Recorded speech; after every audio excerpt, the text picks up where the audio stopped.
예수 그리스도 이름으로 하나님 말씀 증거하도록 하겠습니다. 오늘 같이 여호수아 24장 말씀 찾아보시겠습니다. 여호수아 24장 9절에서 10절 말씀입니다.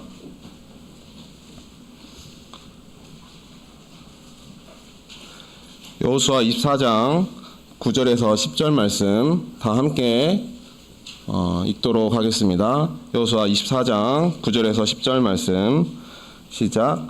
때 모압 왕 십볼의 아들 발락이 일어나 이스라엘을 대적하여 사람을 보내어 부월의 아들 발람을 불러다가 너희를 저주케 하려 하였으나 내가 발람을 듣기를 원치 아니한 고로 그가 오히려 너희에게 축복하였고 나는 너희를 그 손에서 건져내었으며. 네, 아멘. 오늘은 오늘 그 방금 읽었던 말씀에 등장한 발람이라는 선지자에 대해서 이야기를 나누고 교훈을 얻으려고 합니다. 이 방금 읽었던 여호수아 24장 9절에서 10절에 소개된 이 내용은 원래는 민수기 22장의 말씀을 요약한 내용입니다. 함께 민수기 22장 말씀 보시도록 하겠습니다. 민수기 22장 말씀.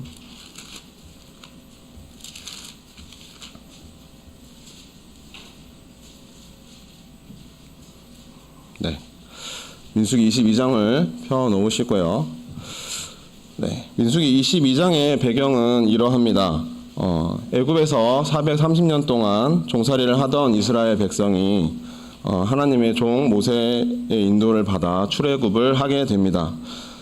가나안을 향해 가는 이스라엘 백성은 하나님의 크신 능력과 역사를 힘입어서 홍해를 건너게 되고요. 그 다음에 광야 여정을 거쳐서 이제 모압 지경 평지에 이르게 되었습니다. 모압 평지의 위치는 성경 말씀에 보면은 여리고의 맞은편이라고 소개하고 있습니다. 민수기 22장 1절 말씀 제가 읽도록 하겠습니다. 이스라엘 자손이 또 진행하여 모압 평지에 진쳤으니 요단 건너편 곧 여리고 맞은편이더라. 요즘 국경으로 말하자면은 요르단이라는 곳에 해당되겠습니다. 요단강을 중심으로 서쪽은 이스라엘이 되겠고요. 요단강을 중심으로 오른편은 요르단이라는 나라가 되겠습니다. 그래서 보면은 오늘 말씀을 토대로 보자면은 요르단이라는 나라는 바로 모압의 후손들로 보시면 되겠습니다. 지금 이스라엘 백성들이 출애굽을 하고 남쪽에 있는 에돔이라는 나라를 거쳐서 점점 이렇게 북진을 하고 있습니다. 그리고 이제 모압 지경 평지에 들어서게 되었습니다. 그리고 이 소식을 들었던 모압 족속의 왕은 굉장한 위기의식을 느꼈습니다. 다 같이 민수기 22장 2절 3절 말씀 함께 읽도록 하겠습니다. 시작. 십볼의 아들 발락이 이스라엘이 아모리인에게 행한 모든 일을 보았으므로 모압이 심히 두려워하였으니 이스라엘 백성의 많음을 인함이라. 모압이 이스라엘 자손의 영고로 번민하여. 왜 그런가 하면은 모압 왕은 이스라엘 백성들이 출애굽부터 해서 지금까지 이렇게 어떻게 오게 됐는지에 대해서 다 듣고 알고 있었던 것이었습니다. 그리고 모압 평지에 오기 직전에는 아모리 왕 시온과 바산 왕 옥을 물리친 사건도 익히 들어서 알고 있었습니다.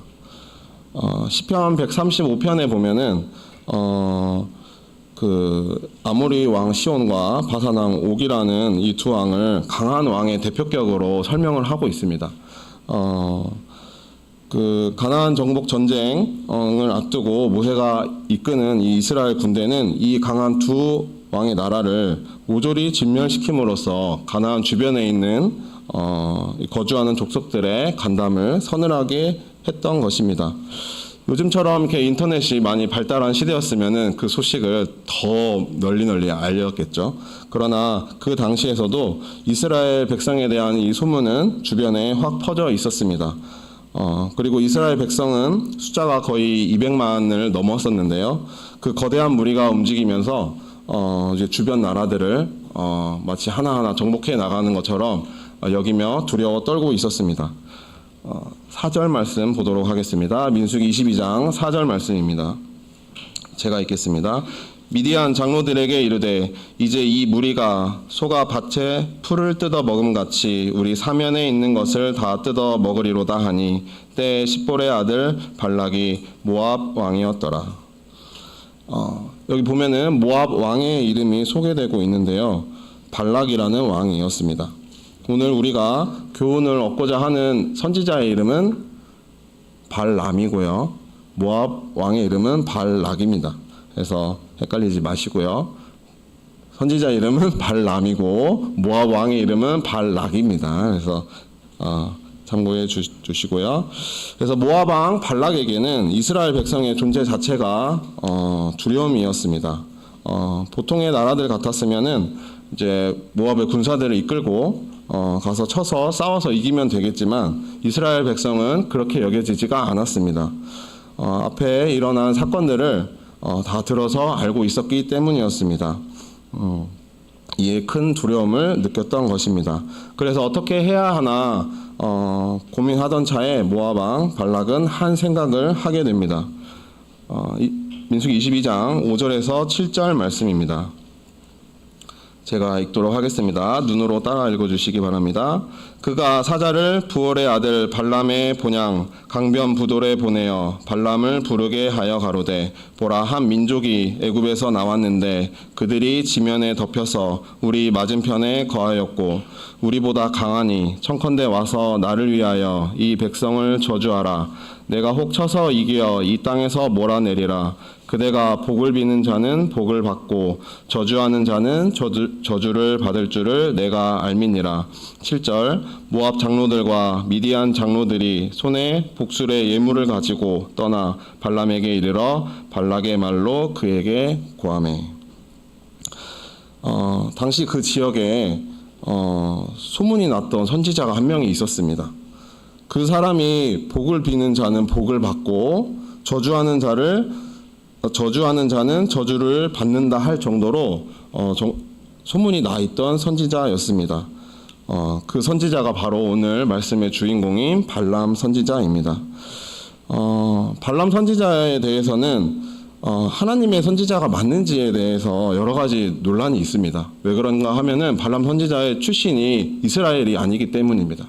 이방의 선지자였고 오늘 말씀을 살펴보면 아시겠지만 발람 선지자가 하나님의 뜻을 듣고 그것을 이렇게 사람들에게 말을 해주는 장면을 보게 됩니다. 그래서 이런 것을 볼 때 우리가 조금 이제 혼동스럽긴 하고 혼란이 있긴 합니다. 그러나 오늘 말씀을 중심으로 우선 발람 선지자에 대해서 이야기해 보도록 하겠습니다. 방금 말씀드렸듯이 발람 선지자는 여호와 하나님이 누구인지 알고 있었고 하나님과 영적으로 이렇게 교통하는 사람이었다는 것을 우리가 알게 됩니다. 8절, 9절 말씀 읽어보도록 하겠습니다. 제가 읽겠습니다. 발람이 그들에게 이르되 이 밤에 여기서 유숙하라. 여호와께서 내게 이르시는 대로 너희에게 대답하리라. 모압 귀족들이 발람에게서 유하니라. 하나님이 발람에게 임하여 가라사대 너와 함께한 이 사람들이 누구냐. 이 말씀을 보면은 아시겠지만 발람 선지자는 하나님께 자기의 궁금한 점을 하나님께 물어보고 그 대답을 하나님께 얻어서 사람들에게 복을 빌기도 하고 저주를 했던 선지자로 우리가 알 수 있겠습니다. 한 구절 더 참고해서 읽도록 하겠습니다. 민수기 24장 2절에서 4절 말씀입니다. 민수기 24장 2절에서 4절 말씀. 이 구절을 보면 발람 선지자가 어땠는지 더 우리가 알게 되는데요. 같이 한번 읽어보도록 하겠습니다. 민수기 24장 2절에서 4절 말씀입니다. 시작. 눈을 들어 이스라엘이 그 지파대로 거하는 것을 보는 종치에 하나님의 신이 그 위에 임하신지라. 그가 노래를 지어 가로되 부올의 아들 발람이 말하며 눈을 감았던 자가 말하며 하나님의 말씀을 듣는 자 전능자의 이상을 보는 자 엎드려서 눈을 뜬 자가 말하기를. 여기에서 말하는 사람은 발람입니다. 보면은 하나님의 말씀을 듣는 자 전능자의 이상을 보는 자 이렇게, 그리고 하나님의 신이 그 위에 임하신지라 이렇게 표현하고 있습니다. 그래서 우리가 발람이 이스라엘 출신이 아닌 것만 가지고 이 발람 선지자가 하나님의 선지자가 아니다 이렇게 말하기가 단정 짓기가 쉽지가 않습니다. 그래서 이 부분은 이따 뒤에 한 번 더 말씀드리도록 하겠습니다. 그래서 발람 선지자는 하나님께서 이르는 말씀을 듣고 일러줄 수 있었던 사람이었고 영적으로 하나님과 교통을 했던 자였습니다. 그래서 그 당시에 발람 선지자의 예언이나 말대로 그대로 이루어지는 일들이 많이 있었던 것으로 추측이 됩니다. 그 까닭에 지역 일대 사람들에게 상당히 유명한 선지자였고 이것이 모압 왕에게까지 그 명성이 전해졌던 것입니다. 그래서 모압 왕 발락은 이 발람 선지자에게 잘 부탁을 해서 이스라엘 백성을 저주하게 하면 우리가 손쉽게 이스라엘을 이길 수 있을 것이라는 생각을 하게 된 것입니다. 그래서 발락 왕은 사신들을 보내게 되었습니다. 모압의 장로들이 많은 예물을 가지고 떠나서 발람에게 이르러 발락 왕의 말로 그의 발람에게 부탁을 했습니다. 저도 계속 헷갈리는데 네, 그래서 청탁을 하러 간 것입니다. 그래서 발람 선지자가 어떻게 하였습니까? 민수기 22장 8절 말씀 아까 읽었듯이 그 사람들에게 너희들은 이 밤에 여기서 유숙하라. 그리고 내가 여호와 하나님께서 뭐라고 이르시는지 듣고 너희에게 그대로 대답하리라 이렇게 이야기를 했습니다. 그리고 이제 발람 선지자가 하나님과 대화하는 장면이 나옵니다. 9절에서 12절 말씀입니다. 제가 읽겠습니다. 눈으로 따라 읽어주시기 바랍니다. 하나님이 발람에게 임하여 가라사대 너와 함께한 이 사람들이 누구냐? 발람이 하나님께 고하되 모압 왕 십볼의 아들 발락이 내게 보낸 자라 이르기를 보라 애굽에서 나온 민족이 있어 지면에 덮였으니 이제 와서 나를 위하여 그들을 저주하라. 내가 혹 그들을 쳐서 몰아낼 수 있으리라 하나이다. 하나님이 발람에게 이르시되 너는 그들과 함께 가지도 말고 그 백성을 저주하지도 말라. 그들은 복을 받은 자니라. 발람이 하나님께 기도를 했고 하나님은 하나님의 분명한 뜻을 전해 주셨습니다.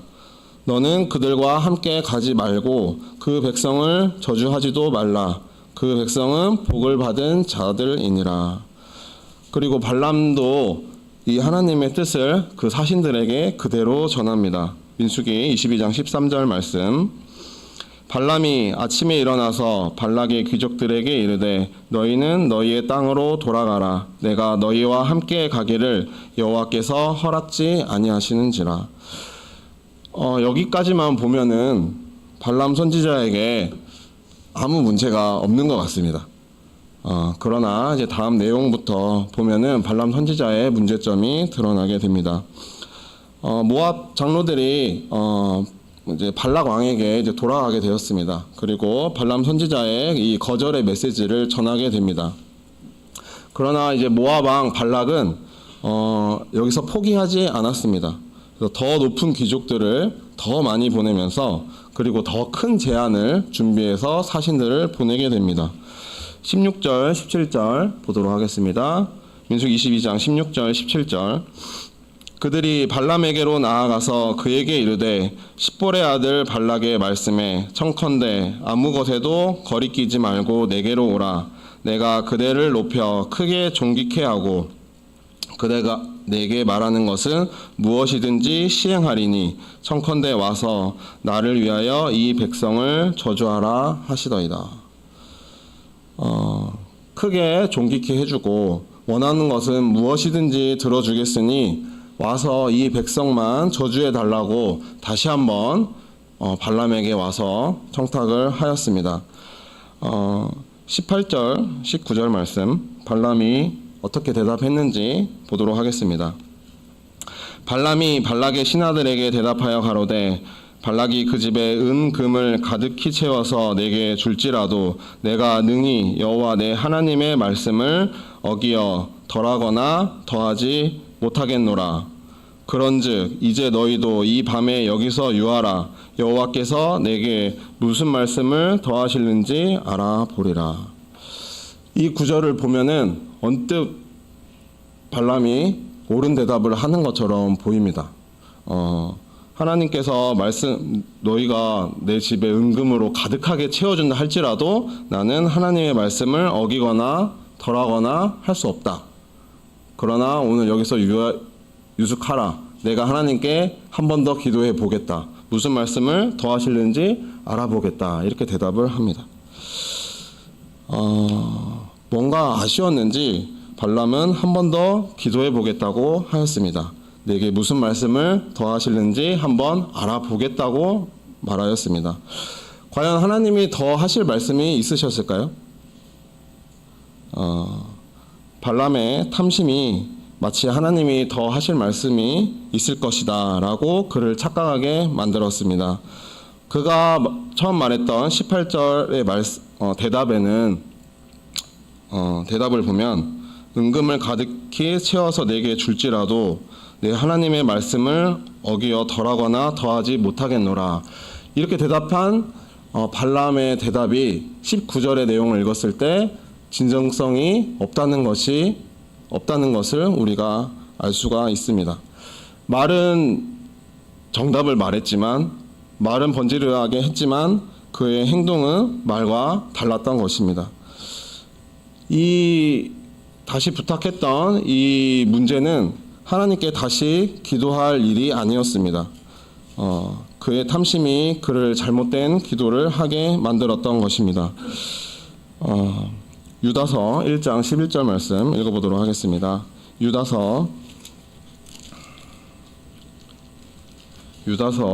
요한계시록 바로 앞에 있는 유다서 1장 11절 말씀입니다. 유다서 1장 11절 말씀 같이 읽도록 하겠습니다. 시작. 화 있을진저 이 사람들이여 가인의 길에 행하였으며 삭슬 위하여 발람의 어그러진 길로 몰려갔으며 고라의 폐역을 쫓아 멸망을 받았도다. 유다서 이 말씀을 보면은 하나님 백성들 가운데 잘못된 신앙의 길을 가는 유형이 세 가지가 나오는 것을 알 수 있습니다. 첫 번째는 가인과 같은 신앙을 가진 사람들이고요. 두 번째는 오늘의 발람과 같은 신앙을 가진 사람들입니다. 그리고 세 번째는 고라와 같은 신앙생활을 하는 사람들입니다. 이런 사람들에게 하나님께서는 화 있을진저 이렇게 말하면서 하나님께서는 이들에게 화가 있고 하나님께서는 반드시 책망하실 것을 말씀하셨습니다. 발람과 같은 신앙은 어떤 것이길래 하나님께서 이렇게 책망하셨을까요? 삭슬 위하여 발람의 어그러진 길로 몰려갔으며 탐욕과 탐심으로 인해 잘못된 기도를 하고 잘못된 길을 계속해서 가는 자들을 발람의 교훈을 쫓는 자들로 성경은 말하고 있습니다.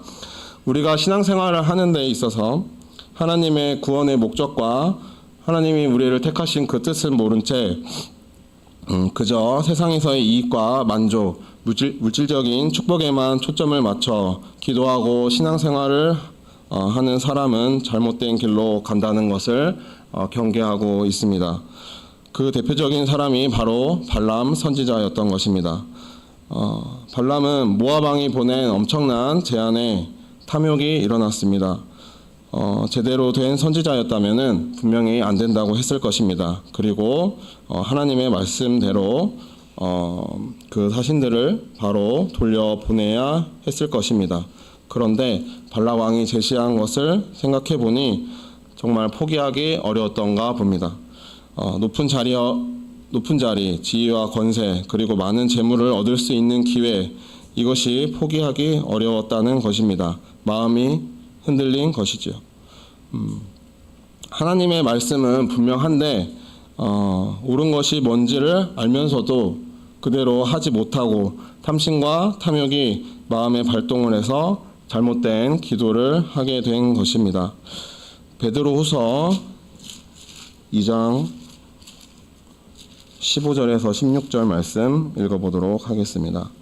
베드로후서 2장 15절에서 16절 말씀입니다.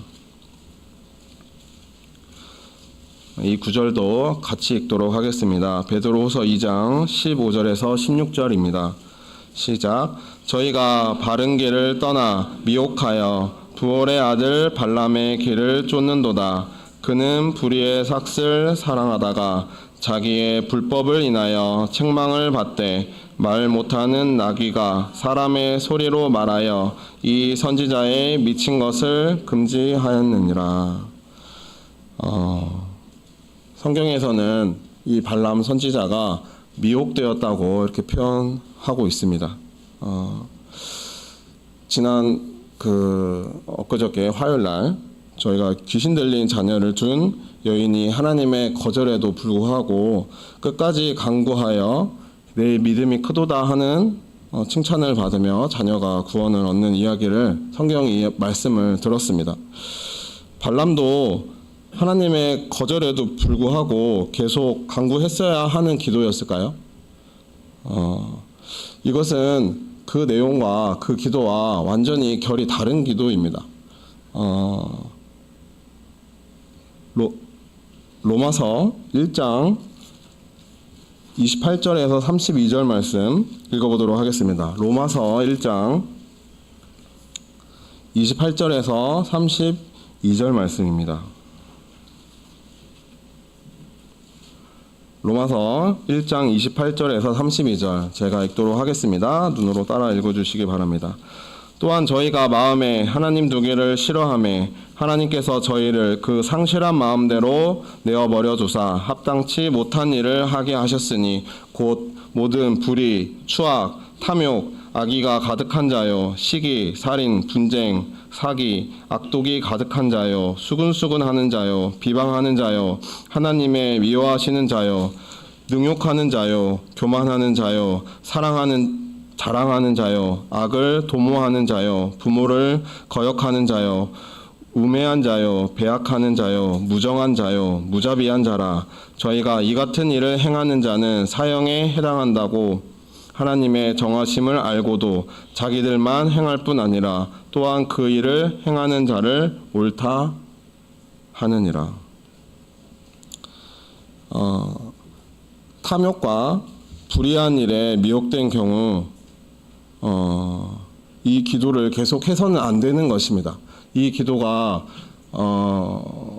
간절히 구해서 끝까지 구해서 하나님께 받을 만한 선한 일이고 귀한 일이라면은 우리가 끝까지 간구해서 우리의 믿음을 하나님께 시험하시는 그 믿음을 드러내야 하겠지만 그렇지 않고 탐욕으로 기원되고 불의로 기원한 이런 기도는 하나님 앞에서 계속해서 해서는 안 되는 기도입니다. 성경에서는 미혹에 대해서 이렇게 경고하고 있습니다. 에스겔 14장 11절 말씀입니다. 에스겔 14장 11절 말씀입니다. 에스겔 14장 11절 말씀 같이 읽어보도록 하겠습니다. 에스겔 14장 11절 말씀 시작. 이는 이스라엘 족속으로 다시는 미혹하여 나를 떠나지 않게 하며 다시는 모든 범죄함으로 스스로 더럽히지 않게 하여 그들로 내 백성을 삼고 나는 그들의 하나님이 되려 함이니라. 나 주 여호와의 말이니라 하셨다 하라. 여기서 보면은 미혹당한 사람들은 하나님을 떠나게 된다고 이야기하고 있습니다. 그리고 이사야 말씀과 계시록 말씀을 보면은 미혹된 사람은 그 영혼을 구원하지 못하며 그리고 마지막 심판날에 미혹하는 자나 미혹을 받은 자는 다 같이 심판을 받게 된다고 말씀하고 계십니다. 사람이 미혹에 빠지는 결정적인 이유는 불순종인 것 같습니다. 하나님께 기도하면 하나님은 이제 말씀을 통해서 우리에게 이렇게 응답을 해 주십니다. 하나님의 보내신 종들을 통해서나 그리고 형제 자매들 그리고 천사를 보내셔서 하나님의 뜻을 나타내 주십니다. 그러나 우리가 이렇게 하나님께 기도를 하지만 하나님께 들은 말씀을 가지고 그 말씀대로 따르지 않고 그다음에 영적인 지도자들의 조언을 듣지 않는 것은 우리의 불순종하는 모습입니다. 그런 모습을 반성해야 하겠습니다. 하나님을 믿고 의지한다는 것은 기도하면서 하나님의 말씀에 순종하는 것입니다. 이렇게 할 때 우리는 미혹에 빠지지 않게 됩니다. 그래서 우리의 기도를 자세히 들여다보아야 합니다. 하나님께서 교회를 통해서 하나님의 종들을 통해서 뭐라고 말씀하시는지 내 기도에 어떻게 응답하시고 선포하시는지 귀 기울여 들어야 합니다. 이것이 불의한 일, 탐욕으로 인한 일, 악을 도모하는 일이 아닌지 철저하게 살펴보고 내가 해야 될 기도와 하지 말아야 할 기도를 구별하는 지혜가 있어야 될 줄로 믿습니다. 그런 지혜가 우리 저와 여기 계신 모든 부산교회 성도님들에게 있기를 예수 그리스도 이름으로 축원드립니다. 민수기 22장으로 다시 넘어가도록 하겠습니다. 민수기 22장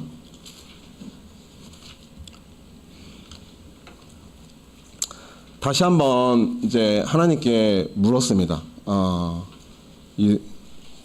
그랬을 때 하나님께서 어떻게 대답하셨는지 한번 보도록 하겠습니다. 20절 말씀입니다. 20절 민수기 22장 20절 밤에 하나님이 발람에게 임하여 이르시되 그 사람들이 너를 부르러 왔거든 일어나 함께 가라. 그러나 내가 내게 이르는 말만 준행할지니라. 제가 20절 말씀을 읽고 되게 혼란스러웠습니다. 하나님 왜 따라가라고 하셨나요? 갑자기 하나님께서 너를 부르러 왔거든 일어나 함께 가라고 하셨습니다. 그리고 내가 내게 이르는 말만 준행하라고 이렇게 말씀하셨습니다. 그래서 발람은 하나님이 이렇게 말씀하셨으니까 따라간 것처럼 보입니다. 21절, 22절 말씀을 읽어보도록 하겠습니다. 민수기 22장 21절에서 23절까지 읽겠습니다. 발람이 아침에 일어나서 자기 나귀의 안장을 지우고 모압 귀족들과 함께 행하니 그가 행함을 인하여 하나님이 진노하심으로 여호와의 사자가 그를 막으려고 길에 서니라. 발람은 자기 나귀를 타고 그 두 종은 그와 함께 있더니 나귀가 여호와의 사자가 칼을 빼어 손에 들고 길에 선 것을 보고 길에서 떠나 밭으로 들어간지라. 발람이 나귀를 길로 돌이키려고 채찍질하니. 20절 말씀을 보면 좀 헷갈리긴 하지만 그 다음 구절을 보면은 우리가 정확히 알 수가 있습니다. 하나님께서는 발람 선지자가 그 길을 함께 가는 것을 원치 않으셨습니다. 모압 귀족들과 함께 가려는 발람을 하나님께서는 진노하심으로 대하는 것을 우리가 볼 수 있기 때문입니다. 발람이 하나님을 정말 경외하고 순종하는 사람이었다면 그 길을 가지 않았어야 했습니다. 그러나 이미 발람의 마음속에는 이미 마음은 가 있었습니다. 발락 왕에게 가 있었고 몸만 여기 있었던 것 같습니다. 하나님께서는 그 발람의 마음을 이기지 못하시고 가기를 허락하셨습니다. 이것이 발람에게 복이었을까요? 절대 복이 아니었습니다. 이런 발람을 이미 마음이 떠나 있던 발람을 하나님께서는 신기한 사건으로 막으려 하였습니다. 천사를 보내셨고 나귀가 그 천사를 보고 기이한 행동을 하면서 발람의 길을 막아섰습니다. 그리고 나귀의 입을 열어서 말하게 하심으로써 발람이 떠나려는 것을 금지하게 하려고 하셨습니다. 성경을 보면은 기이한 사건들이 여러 개 나오고 있는데요. 그 중에 뭐 한두 가지를 뽑자면은 저는 이 내용이 좀 신기한 것 같습니다. 나귀가 입을 열어서 말을 해서 발람과 소통하는 내용이 나오게 됩니다. 제가 빠르게 읽어드리도록 하겠습니다. 23절 중반부터 읽겠습니다. 발람이 나귀를 길로 돌이키려고 채찍질하니 여호와의 사자는 포도원 사이 좁은 길에 섰고 좌우에는 담이 있더라. 나귀가 여호와의 사자를 보고 몸을 담에 대고 발람의 발을 그 담에 비비어 상하게 하매 발람이 다시 채찍질하니 여호와의 사자가 더 나아가서 좌우로 피할 데 없는 좁은 곳에 선지라. 나귀가 여호와의 사자를 보고 발람의 밑에 엎드리니 발람이 노하여 자기 지팡이로 나귀를 때리는지라. 28절 여호와께서 나귀 입을 여시니 발람에게 이르되 내가 내게 무엇을 하였기에 나를 이같이 3번을 때리느뇨. 발람이 나귀에게 말하되 네가 나를 거역하는 영혼이 내 손에 칼이 있었다면 곧 너를 죽였으리라. 나귀가 발람에게 이르되 나는 네가 오늘까지 네 일생에 타는 나귀가 아니냐. 내가 언제든지 내게 이같이 하는 행습이 있더냐. 가로되 없었느니라. 사람과 나귀가 대화하는 내용을 우리는 방금 읽으셨습니다. 나귀가 길에서 떠나서 밭으로 가려고 했습니다. 그리고 이제 발람이 제자리로 막 돌리니까 나귀는 그 발람의 발을 담벼락에 부딪히게 해서 상하게 했습니다. 그리고 마지막에는 발람의 밑에 납작 엎드려서 꿈쩍도 하지 않았습니다. 하나님께서는 발람이 잘못된 길로 가지 않기를 원하시고 나귀를 통해서 메시지를 계속 주었던 것입니다. 그러나 아까 우리가 베드로후서 2장 말씀을 읽었듯이 이미 발람은 미혹되었고 그 탐심에 의해 미혹이 되어서 그것이 보이지 않았습니다. 우리가 저도 그랬던 것 같은데요. 우리가 내가 막 하고 싶은 대로 막 살려고 할 때 부모님께서는 처음에는 이렇게 거절을 하십니다. 이거 안 된다. 거절을 하시지만 그런데도 불구하고 자녀들이 이제 끝까지 자기 고집대로 하려고 하고 극구 막 버티고 하면은 자녀들에게 부모님은 어떻게 할까요? 마지못해서 이렇게 져주시면서 그래 네가 하고 싶은 대로 해봐라 이렇게 이야기를 하기도 합니다. 안 그러신 분들도 계시겠지만 그러신 부모님들도 계실 겁니다. 그렇게 하지는 않기를 바라지만 말은 그래 네 하고 싶은 대로 해봐라 이렇게 표현을 하게 됩니다. 그거는 정말 하라는 말이 아닙니다. 부모님의 진심이 아닌 것입니다. 그래서 우리는 성경 말씀을 읽을 때도 내 마음대로 해석을 해서 읽으면 안 되겠습니다. 하나님의 마음을 잘 읽을 줄 아는 우리 성도님들이 되어야 하겠습니다.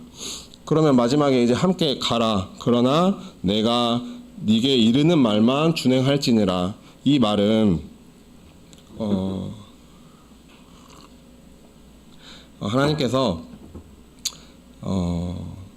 안 가기를 바라지만 네가 기어코 가겠다면은 제발 저주하는 말은 하지 말아라. 내가 네게 이르는 말만 해다오 하는 간절한 부탁의 의미였던 것입니다. 왜냐하면 그래야 발람이 이렇게 회개하고 돌아올 수 있기 때문입니다. 우리가 그 한계가 있잖아요. 그러니까 이 선을 넘었을 때 돌아올 수 없는 한계가 있었던 것 같습니다. 하나님의 백성을 저주하고 하나님의 백성을 그 모압의 싸움에서 지게 만드는 거, 무너지게 만드는 거, 이런 것들을 만약에 발람이 한다면은 하나님께서는 그렇게 행동하는 발람을 어떻게 해줄 수 없었던 것 같습니다. 그래서 마지막 부탁으로 제발 내가 이르는 말만 그들에게 말하라고 이렇게 이야기를 하신 것입니다. 이게 하나님의 마음인 것입니다. 미우나 고우나 하나님의 아들을 절대로 포기하지 않으시고 버리지 않으시고 끝까지 기다려주시는 하나님의 마음을 읽으실 줄 알아야 됩니다. 참아주시고 회개하여서 변화하기를 원하시는 하나님의 마음인 것입니다. 마지막까지 지켜야 될 선을 알려주시는 것입니다. 시편 106편 15절 말씀. 시편 106편 15절 말씀. 시편 106편 15절 말씀. 제가 읽겠습니다. 시편 106편 15절. 여호와께서 저희의 요구한 것을 주셨을지라도 그 영혼을 파리하게 하셨도다. 하나님이 잘못된 요구를 들어주셨을지라도 그 자리에서 빨리 돌아와야 합니다. 하나님의 뜻은 아무도 알 수 없는 거 아니야? 이렇게 이야기하면서 이미 분명하게 드러난 일들에 대해서 더 진행하려고 하고 더 기도하려고 하는 것은 옳지 않습니다. 그것은 자신의 탐욕과 욕심에 속아서 하나님께 묻는 것이기 때문입니다. 신명기 22장 31절에서 34절 말씀입니다. 민수기 22장 31절에서 34절 말씀. 때에 여호와께서 발람의 눈을 밝히심에 여호와의 사자가 손에 칼을 빼어 들고 길에 선 것을 보고 머리를 숙이고 엎드리니 여호와의 사자가 그에게 이르되 너는 어찌하여 네 나귀를 이같이 3번 때렸느냐. 보라, 내 길이 내 앞에 패역함으로 내가 너를 막으려고 나왔더니 나귀가 나를 보고 이같이 3번을 돌이켜 내 앞에서 피하였느니라. 나귀가 만일 돌이켜 나를 피하지 아니하였다면 내가 벌써 너를 죽이고 나귀는 살렸으리라. 발람이 여호와의 사자에게 말씀하되 내가 범죄하였나이다. 당신이 나를 막으려고 길에 서신 줄을 내가 알지 못하였나이다. 당신이 이를 기뻐하지 아니하시면 나는 돌아가겠나이다.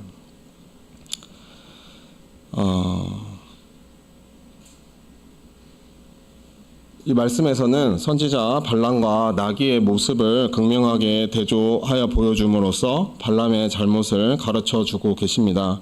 하나님과 영적으로 교통하는 것처럼 보였던 발람 선지자는 주인 되시는 하나님의 뜻에 맞지 않는 길을 계속해서 걸어가려고 했고, 발람의 발이 되어 주인의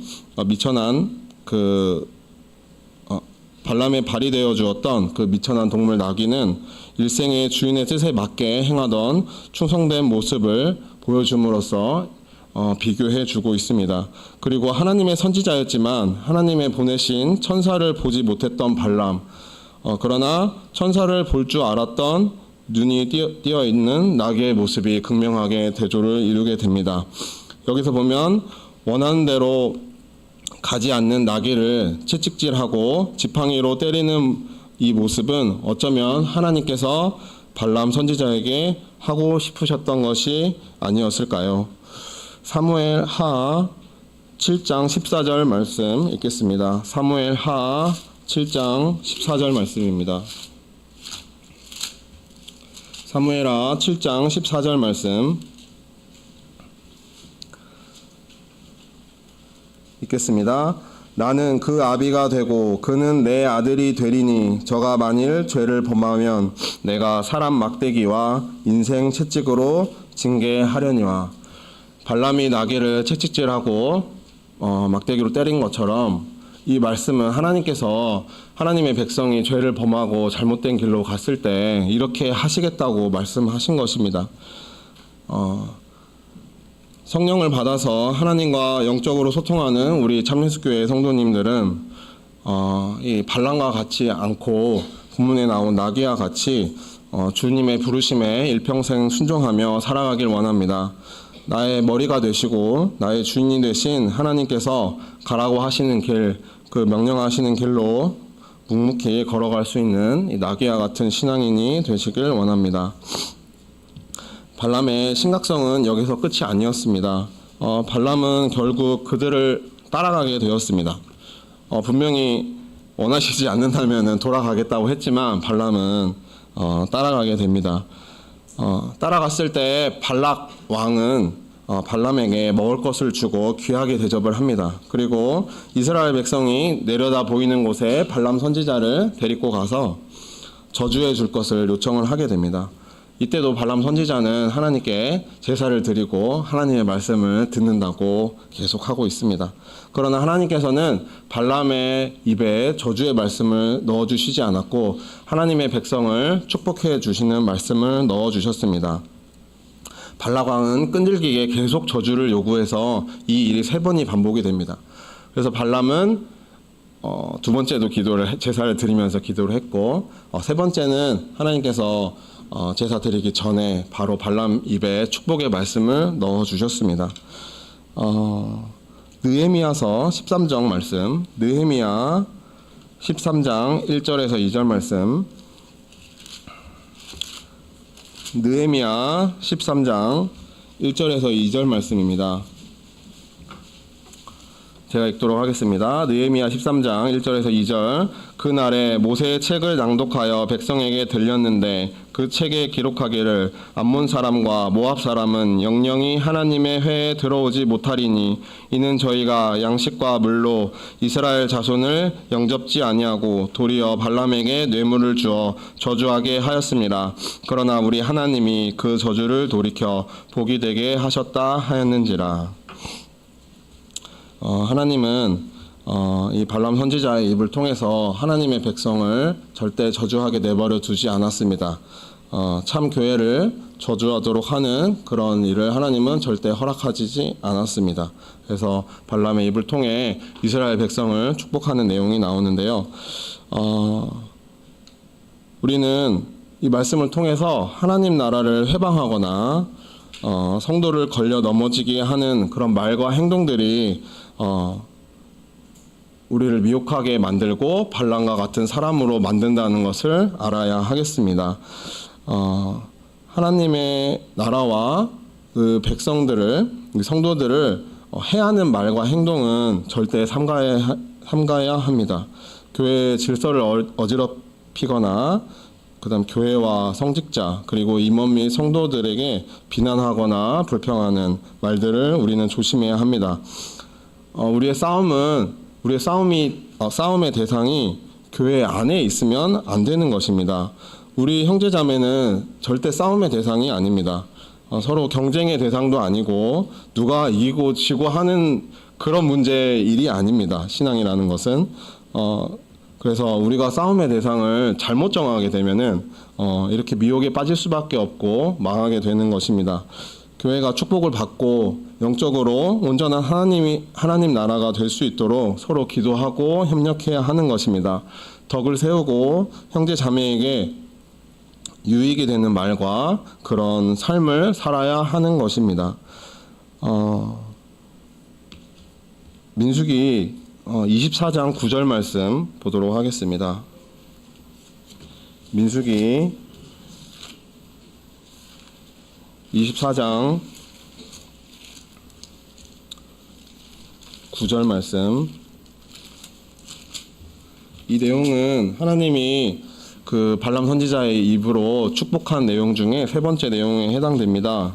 민수기 24장 9절 말씀 제가 읽겠습니다. 꿇어앉고 누움이 숫사자와 같고 암사자와도 같으니 일으킬 자 누구이랴. 너를 축복하는 자마다 복을 받을 것이요 너를 저주하는 자마다 저주를 받을지로다. 하나님께서는 이스라엘 백성을 축복하실 때 너희를 축복하는 자마다 복을 얻게 될 것이고 너희를 저주하는 자마다 저주를 받을지라고 이렇게 이야기하셨습니다. 아까 저희가 그 초반에 발람 선지자가 어떻게 유명했는지를 제가 살짝 말씀드렸는데 그 사람이 축복하는 사람은 축복을 받았고 발람 선지자가 저주하는 사람은 저주를 받았기 때문에 이 말이 그 지역 사람들에게 널리 알려져서 발람 선지자가 엄청 유명했던 것입니다. 하나님께서는 발람 선지자에게 방금 이 말씀을 넣어주셨습니다. 이스라엘 백성을 축복하는 자가 축복을 받고 이스라엘 백성을 저주하는 자가 저주를 받는다고 하였습니다.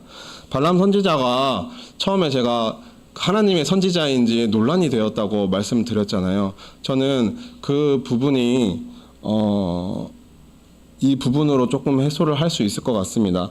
발람 선지자의 출신이 이스라엘이 아니고 이방 선지자였음에도 불구하고 하나님과 교통을 하면서 하나님을 알고 지냈잖아요. 그리고 하나님께서 여러 일을 통해서 나의 백성은 이스라엘이고 이 백성을 축복을 하고 저주하지 말아야 된다고 알려주셨습니다. 그러면 발람은 내가 하나님과 이렇게 교통하면서 축복하면서 지내야 할 이 족속이구나, 이걸 깨달아서 알았어야 됩니다. 그래서 이스라엘 족속은 아니지만 하나님의 마음을 알고 하나님과 교통하는 자는 이스라엘과 한 몸이 되고 함께 했어야 될 거라고 저는 생각이 됩니다. 출신이 어떻든지 불구하고 우리 참 교회에 와서 세례를 받고 성령을 받으면 우리와 한 몸이 되잖아요. 그래서 교회 역사 중에도 보면은 우리 교회에서 성령을 받지 않고 외부에서 성령을 받으신 분이 계세요. 그리고 그분이 이렇게 찾아서 참예수교회와 하나가 되고 참예수교회 성도가 되는 사실이 있었습니다.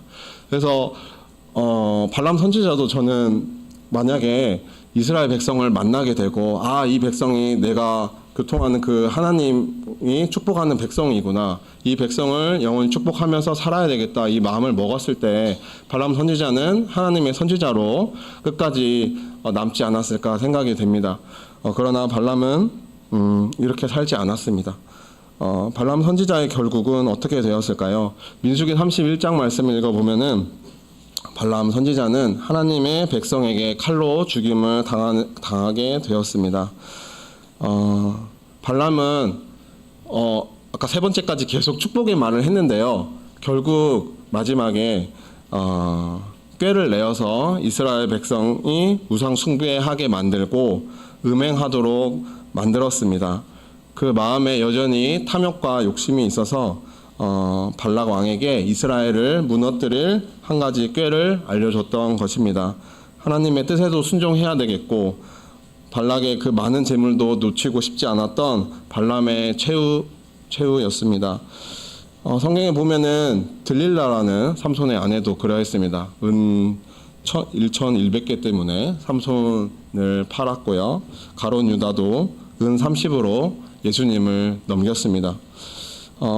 어쩌면 우리에게 탐욕이 있다면은 이것이 영적인 눈을 가릴 것입니다. 우리의 분별력을 떨어뜨릴 것입니다. 참교회 성도는 말세에 세상의 조류에 휩쓸리지 않고 정말 욕심 없이 탐심이나 탐욕 없이 하나님의 뜻에 순종함으로써 그 하나님의 축복과 그런 복을 누리면서 기쁜 삶을 살아가는 것이 우리의 해야 될 일이라고 생각됩니다. 다른 세상 사람들이 보았을 때 우리를 불쌍하게 보면은 안 되겠죠. 그래서 우리가 하나님과 교통함으로써 정말 그 축복을 누리고 기쁜 삶, 감사한 삶을 살았을 때 그것을 본 사람들이 우리를 희한하게 여길 것입니다. 저 사람은 왜 기쁘지? 뭐 때문에 저렇게 행복하지? 세상 사람들은 가진 것이 많아도 그 안에 참된 행복과 참된 기쁨 이런 것은 별로 없을 것입니다. 그래서 우리는 하나님께서 주시는 기쁨과 행복으로 세상 사람들에게 하나님을 믿고 따르는 삶이 얼마나 축복된 삶인지를 우리 삶을 통해 증명해야 되는 것입니다. 하나님께서는 하나님의 자녀를 끝까지 포기하지 않으시고 회개하고 돌이키기를 변화하기를 원하십니다. 발람 선지자에게도 마찬가지였을 것입니다. 그러나 끝까지 하나님의 말씀을 따르지 않고 자기의 길로만 갔던 발람 선지자는 결국 끊어지게 되었습니다. 하나님의 마음과 생각을 잘 따라서 행하는 우리 충실한 제사장이 되시기를 원합니다. 하나님의 영인 성령을 받아서 하나님의 뜻을 누구보다 잘 깨달을 수 있는 우리 참예수교회 부산교회 성도님들 하나님과 깊이 교제하시면서 거룩한 모습으로 살아가시기를 원합니다. 기도는 많이 하는데 선택은 늘 내가 편하고 내 원하는 대로 하지 마시고 하나님을 나의 왕, 나의 머리로 여기시면서 늘 바른 선택과 기도 생활을 하시는 저와 우리 부산교회 성도님 되시기를 예수 그리스도의 이름으로 축원드립니다. 네, 아멘.